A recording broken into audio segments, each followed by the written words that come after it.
my Boeta, my Sissa, en dan voel ek op my hart om weer hierdie onderwerp, naamlik die doop, net so vinnig te bespreek, want daar kom baie vrae op, en daar is soveel mense wat heeltemal 'n wanindruk het van die doop en wat die doop is.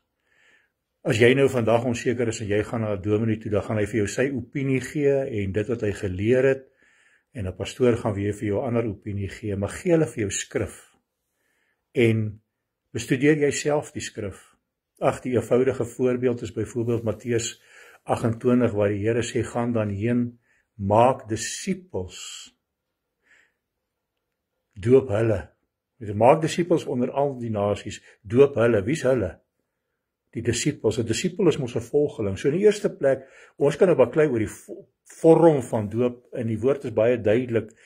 Die ou vorm van doop was, die mense het geglo, hulle gaan in die water en hulle sondes word afgewas, so dis onderdompeling. Nêrens word daar gewys dat die vorm van doop nou verander het nie, maar dit is heeltemal 'n ander onderwerp, maar hoekom ons gedoop word? En daar sê, 'n disipel, die doop red jou nie. Mense wil hulle babietjies doop, wil vinnig gedoop word en gered. Dit red jou nie, dis jou getuienis.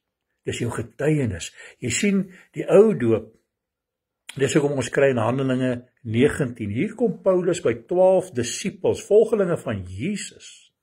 Hy vra vir hulle, het julle die Heilige Gees ontvang toe julle gedoop is? En hulle gesê, ons het eers geweet, daar is 'n Heilige Gees nie. En hy het hulle gedoop in die naam van Christus. Hulle was weer, klaar in die naam van God gedoop, maar hulle is gedoop in die naam van Jesus. Jy sien, die ou verbond, het hulle geglo die sondes word afgewas, maar dit is 'n keuse wat jy maak, nee, dit is jy wat gaan en jy getuig en sê, ek kies om nou nie meer sonde te doen, hierdie sondes word afgewas. Maar die nuwe verbond sê, my sondes is afgewas, my sondes is deur die Here Jesus Christus weggeneem, maar ek moet dit nog steeds bely, en nou bely ek Jesus Christus, en dit is hoekom hulle, toe hulle gedoop is, daarin in Handelinge 19, die oomblik toe hulle in Christus gedoop is, toe ontvang hulle die Heilige Gees, hulle skielik in tale begin praat, en die Here se naam groot gemaak. Dis wat die skrif sê.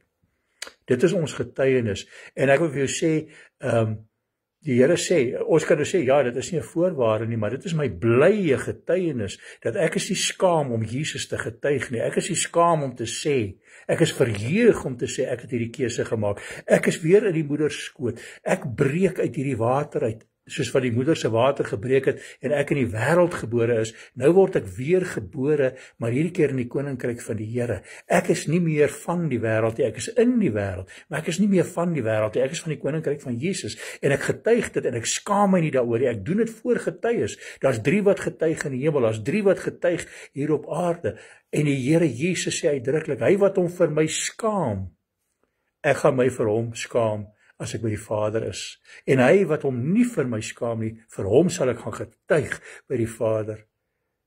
Wil jy nie maar daardie keuse maak nie? Jy moet eerstens verstaan wat dit is jou getuienis. Baie mense gebruik die man aan die kruis, hy is nie gedoop nie. Natuurlik is hy nie gedoop nie, heel moontlik is hy gedoop nog onder die ou doop, ons weet nie, maar hy het Christus aangeroep, maar hy het nie die geleentheid gehad nie, en onthou, die nuwe doop het Jesus eers ingestel toe hy opgestaan het uit die dood. Op daardie stadium het Jesus nog aan die kruis gehang, hy het nog gewag vir die dood. Dit is een van die swakste voorbeelde wat mense gebruik as hulle die man aan die kruis gebruik.